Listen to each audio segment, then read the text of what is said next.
Nice to see you again. Hey, how you doing? Good to see you. Can't complain. It's a beautiful day. It's It not is. raining for once, right?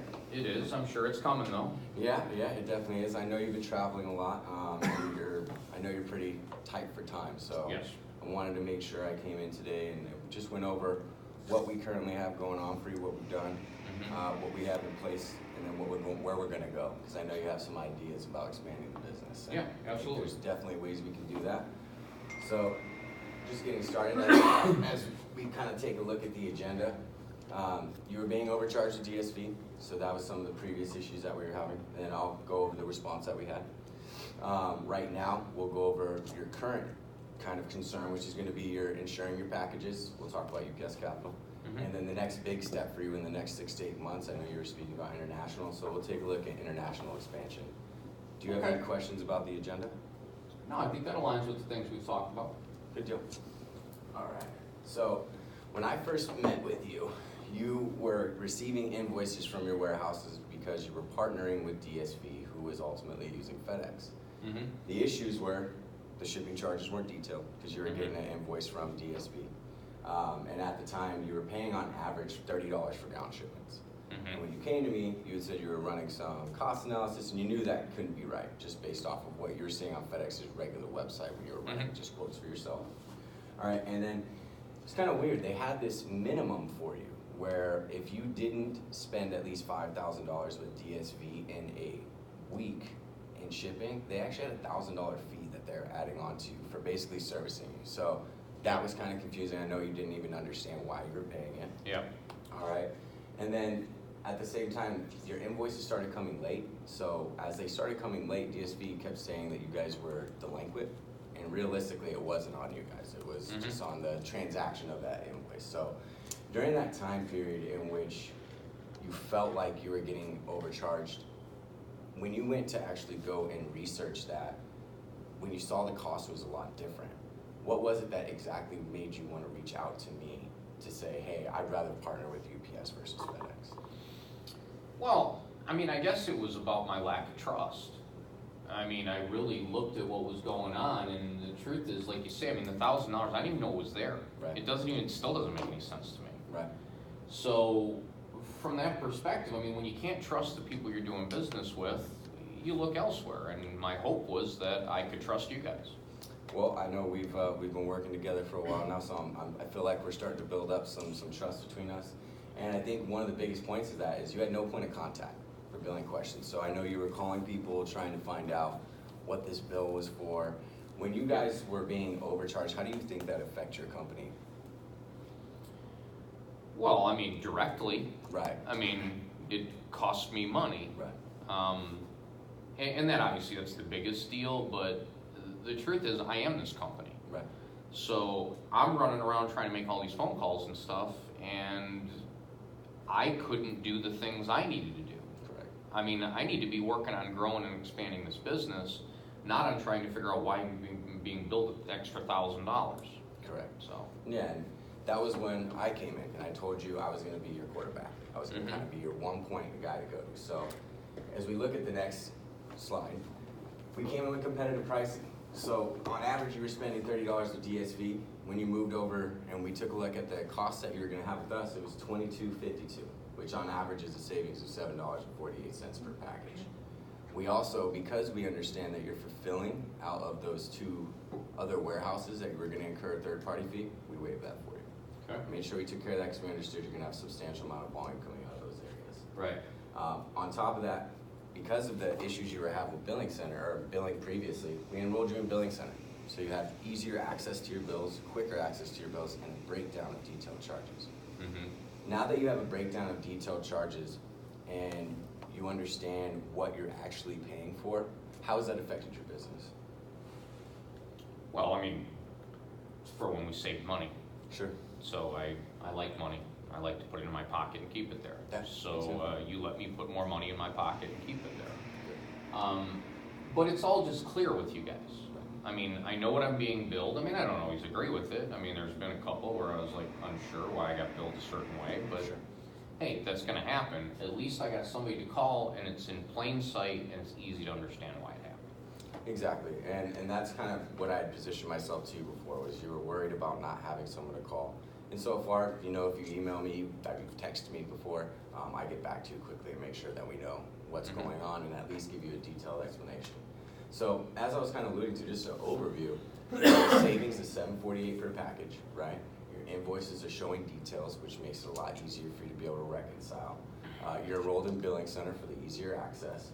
Third-party fee amount savings, so just in the volume that you're going to be bringing in alone, just out of those 2 locations, you're gonna save over $1,200 in fees on third-party shipping, as well as the total savings in all encompassed with your transportation and third-party fees. You're gonna have a total savings of over $16,700 a year. And that's what I'm saving over what I was paying with DSV. with DSV? Correct, which ultimately, we can call it FedEx if you want, but it was basically the same thing. Nice, nice. So are there any questions in regards to what I've presented to you on this slide specifically? No, makes sense. Okay, excellent. And I like putting that money there so that, like you said, you like the money in the pocket, so do I. Yeah, exactly. So the next issue we had was with DSV, you were having claims issues. So kind of like with the billing, you had no one to go to, and because technically you're dealing with a third party, you're dealing with DSV, who's dealing with FedEx's claims, who then conversates with them, and then sometimes it seemed like you weren't even getting information. They weren't even telling you like where the package was. So when the clients were calling you and trying to understand, where's my package, where's my order, how did that affect your customer experience? Well, I mean, obviously, we pride ourselves, I mean, look at the equipment we sell. I mean, it's High-end. nothing but high-end. Correct. And it's a little embarrassing, to be honest with you, Sure. to have to tell a customer that you're not sure. We should be sure. And just that lack of confidence, I can't tie it directly to dollars we lost, but anytime you have customers not completely satisfied, you have risk of losing business. Sure, so do you believe it possibly hurt the fact of bringing clients back in for repurchasing? It's possible. I mean, I can't track it perfectly, so I can't tell you for sure. And trust me, there's probably a bunch of other reasons that could make it go one way or another. Yeah. But do I think it contributed? Yeah. Okay. Yeah. I mean, and that's fair. I mean, and it makes sense, because if I order something from you, I don't know where it's at, you don't know where it's at. To your point, it does. It loses credibility, and you're kind of lose that trust there. Yeah. So you had told me you missed over 100 packages last year in damages, and on average, you were basically reimbursing your customers $750 Yeah. per order. Yeah. So when we looked at that overview, you had a confusing claims process, didn't have answers, over 100 packages lost, some with no explanation whatsoever if you were able to even get one. And you had told me that was basically a $75,000 loss in profit because of credits going back. Yeah. So how can we help right now? UPS Capital. You and I spoke about this, and you have a lot of moving parts, I should say, to your business. So you have some imports that come in, you have your domestic, and then we're gonna do the international expansion. I brought in Dorothy, who we spoke to, and she presented you with the cargo policy. So not transactional, so you're declaring value already right now with DSV and with us. So since you moved over, you're declaring value.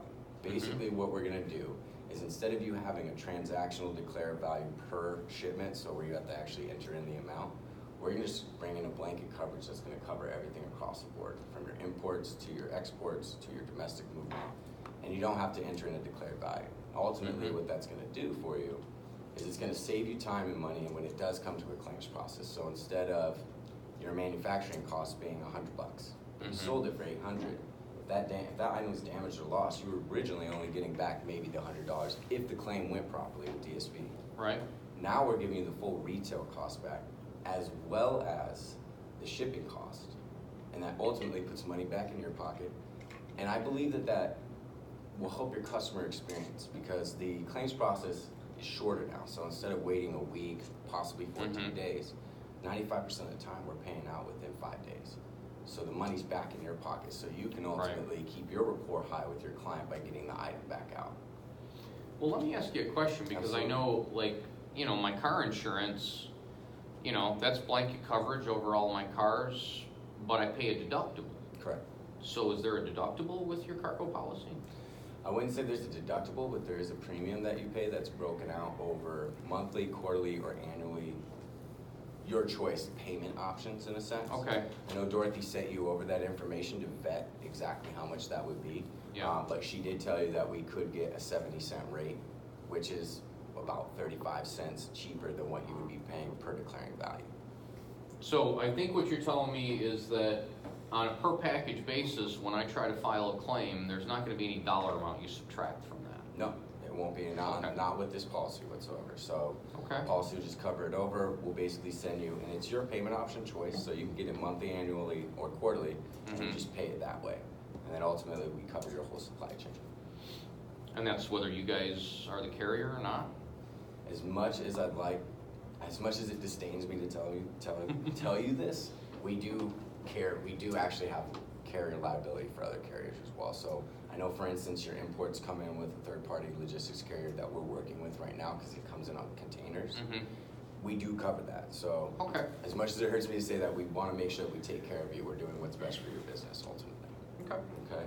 Thanks. So what that did for you is blanket cover, non-transactional, which is what you're looking for. One point of contact, which is going to be me and Dorothy, who you spoke to before. So you know you can go directly to us. Streamlined claims process, and a possible savings of $75,000 a year in regards to what reimbursements you're doing. So how do you think a $75,000 savings would help your business moving forward? Well, I mean, I think the savings is good. I mean, the truth is that I'd rather not see the $75,000 at all. Sure. Because right now what we're talking about is how to get me paid. I mean, ideally, I'd like to talk about how to not break the packages. Correct. Yep. So, yeah, the 75 would be great, but I'd rather just not have the problem at all. Is there a way we could do that? So we actually have a way, and we spoke about this previously. I should have actually brought it up. We have the test packaging centers, so where we'll take your packaging that you have and basically shoot them through our automated system, let it go through a few times and see what type of wear and tear we have on it, give it back to you and give you options in regards to what would be the ideal way to package them. Now, I know you have really nice packaging, so you have your own box that goes inside of a box for kind of the customer experience with your logo on it, your custom packaging. So I know that you wanted to ultimately look at how putting that box inside could secure a little bit better, and we absolutely have that option through the testing package testing center. So we can run that through our centers and make sure that we give you the best available options in regards to this is what you should do. All right, so if I gave you guys like 5 packages today, you'd be able to take them back, test them for me, and tell me what recommendations you have? Good question. I would have to set that up with one of my resources, but I wouldn't mind at least being able to say, here's what his packages are, and then at least align the time when we could go ahead and get together and get that taken care of. Okay, and that's inclusive in my rates?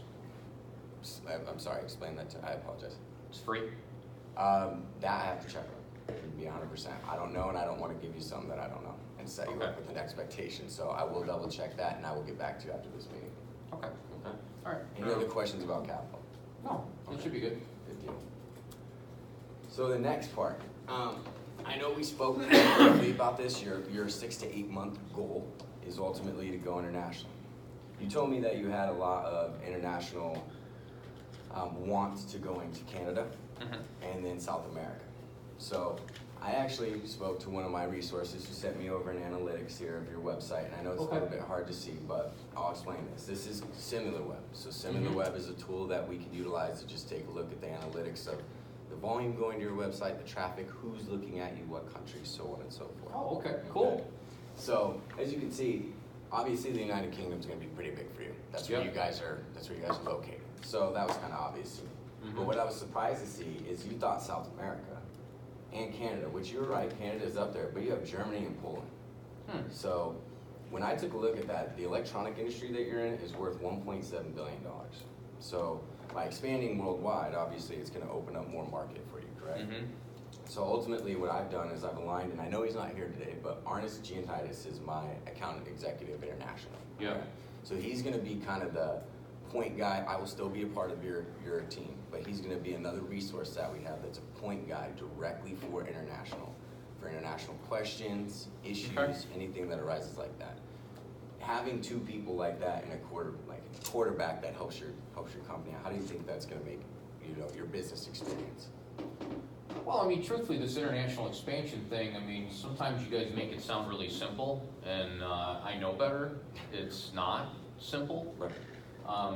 So we're going to have hiccups if we try to do this thing, and having somebody who's a little more of an expert, I mean, I like you and all, but I get it. You can't be an expert at everything. So I'd like to have somebody I could go to with those questions and concerns. Good, and that's my main thing. You got Dorothy with Capital, so that's one other resource. You got Arnis with another resource with International. Mm-hmm. So I'm trying to show you the team that you have behind you that's here to support you ultimately. Nice. And here's another portion of that. So let's just say in a hypothetical situation, me and Arnis aren't available one day. Well, as you expand internationally, ultimately we're going to get you signed up for the International Welcome Program. Okay, so basically what that is it's 12 weeks of a personalized concierge service in the sense of if you have questions about international shipments, what invoices or mm-hmm. what documentation is needed, what restrictions are in certain countries, what you can and can't send, okay. Things like that. So ultimately, taking those hiccups and minimizing them as much as possible. So. And I'll have that from the very beginning? Yes. So okay. As soon as you're ready to go internationally and you tell me, John, I'm going to ship, even if it's just one package a month to start, mm-hmm. I'm going to set them up. Now, one package a month may not be the ideal time for you because I know once you expand, you guys ship out a lot quick. Mm-hmm. So what I'd like to see more is once you know that you're going to expand with several orders mm-hmm. or more orders coming up, that we can start the International Welcome Program, because I'd hate to set it up where you're only having one a month and then it expires in a sense, and then you're only having to use the International Problem Solvers line, which they're kind of the same thing, but the International Welcome Program gives you that personalized service. So I want to make sure when you have heavy volume going out, especially to different countries as regulations change with each country, you're utilizing them to the best of the ability because they're going to be able to answer every question that you have. So I guess just so that I'm clear, what you're telling me is that in the 13th week, you're going to take away my personal service. Well, in the 13th week, that program will end. The personal service is still going to come from Arnis and I.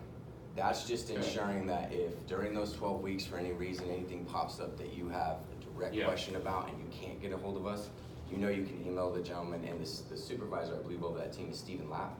So you can email them directly and they will call you pretty quickly. I mean, every client that I've put on this program mm-hmm. specifically has benefited from it one way or the other. Even if it's just one call a week, at least it was something that they could help get around a roadblock. Oh yeah, I'm totally sold on the benefit of it, because when you told me you and Arnis might not be available sometimes, I was all in for having somebody to call directly. I'm just a little concerned that you're going to take it away from me in week 13. I mean, can I get that expanded? I'd like that all the time. That's something I can look into. So I don't want to set your expectations and guarantee you something, but okay. I will definitely research and get back to you. Okay. But the International Problem Solvers line, it's a phone number to call. They are basically the same thing as the welcome program, minus just having one direct person to go to. It is a team, but they will be able to answer questions, help go around roadblocks, things like that for you as well. So by expanding internationally, you increase your sales, right? Increase your profits. And then ultimately, you'll have direct contacts for international shipments, so you're kind of not worrying about the hiccups in a sense. Mm-hmm. Now, Germany, Canada, and Poland only make up 14.606% of that $1.7 billion industry. So just shipping to those three countries will open you up to a market of $239 million of possibilities. What do you think opening up and expanding, let's say we made that process easy and you're ready to expand, how do you think expanding is going to affect your company? Oh, I mean, the truth is it's uncharted territory for us, so I can't really predict it. I mean, I love the fact that the market's out there, and I think the data you're showing me tells me that there's possibilities. I mean, people are looking. Absolutely. And it's the direction I want to go. So could I speculate on how it's going to impact me? It's going to impact me positively, I hope. Yeah, sure. But in any business venture, you don't know. Right. So I can't predict it, nor can you really predict what the impact's going to be to me here. Sure, I mean, we'll get a better look at it once we actually start going to those countries. Yep. But again, we're going to just make that process as easy as possible for you, because I know you said hiccups. We want to minimize the hiccups. I know shipping internationally is a beast. Let us slay the beast for you. Yeah. Make it a lot easier for you, and ultimately you don't have to pay attention to shipping every day. You have your other business that you Right. can basically take care of at that point.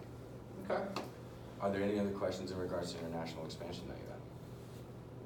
Well, I mean, there's a million questions about international expansion. I mean, nothing we could cover today in the time we have, but, I mean, so what, how, when? So you What's the said deal? 6 to 8 months.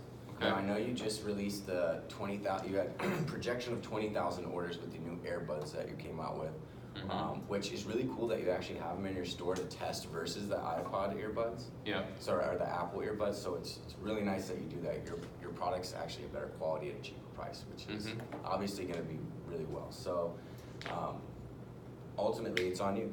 You tell me when you'd like to start, because I know right now you're just starting to get, because you're taking over all the fulfillment from those other warehouses, that you're just starting to get that aligned, and you wanted to kind of set a 6 to 8 month timeline. So we're looking at least towards the end of the year.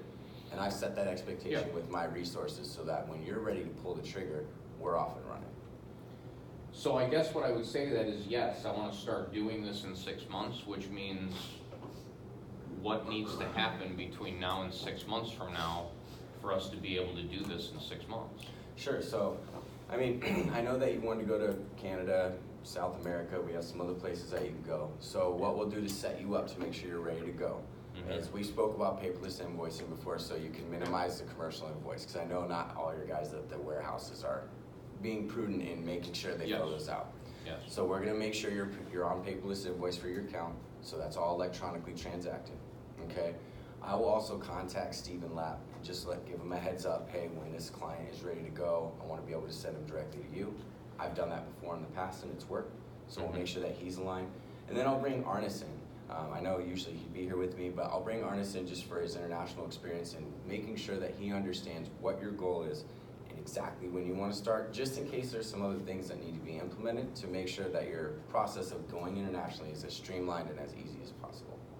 Okay, fair enough. Sound good? Yeah. All right, excellent. Well, I really appreciate your time, Greg, as always. Thank you very much. All right, thank you. Golf clap. I'm cool as a cucumber myself. It's because of the shirt. It's the coffee. I drank that coffee. I think it's the seat. Oh, you did? How I'm was it? flying. That's something we got yesterday? All right. Nice job. Okay, let's talk about